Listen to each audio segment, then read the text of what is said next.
今天分享4个调节土壤酸碱度的方法啊，避免咱们小伙伴们走进误区。很多人有个很大的误区，尤其是新手啊，他就是盲目的去给土壤调酸。植物一黄叶，哎，就感觉缺酸了啊，这个水偏碱。不管新叶黄还是老叶黄，咔咔的就是调酸，调酸，哎，把花调死了，他都不知道这花咋死的，就是浇水浇多了，就赖水。咱们在调酸之前，哎，可以花几块钱买一个 pH 试纸，测试一下你家水的酸碱度。还有土的酸碱度啊，然后咱们再去调酸，是吧？你不测你就去调，哎，土太酸，最后把花酸死啊！调节土壤酸碱度的第一个方法就是咱们给水，哎，浇水的溶液去调酸，是吧？你可以用柠檬酸呐，用白醋啊，调节自来水的酸碱度。这种方法它能调节酸度，但是持效周期比较短啊，可能下一次浇回清水就没有用了。那么第二个方法就是硫磺，是吧？硫磺它也属于肥啊。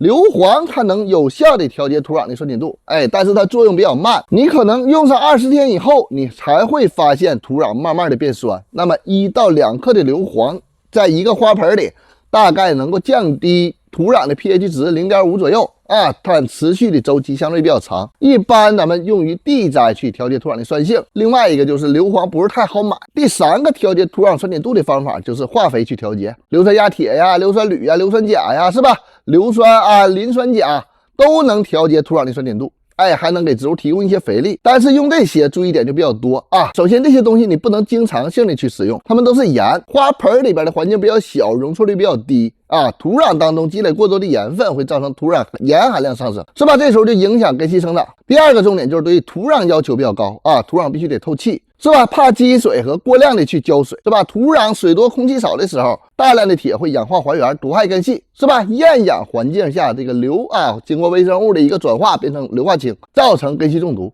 那么第3个重点就是水质过碱的这个地区啊，咱们一定是先用柠檬酸呐、调酸的一些东西啊，把水调成酸性，然后再去用这些肥料，不然的话，这个反而起到反作用啊。那么第4个经常调节土壤酸碱度的方法，就是我用的这个微生物有机肥调节。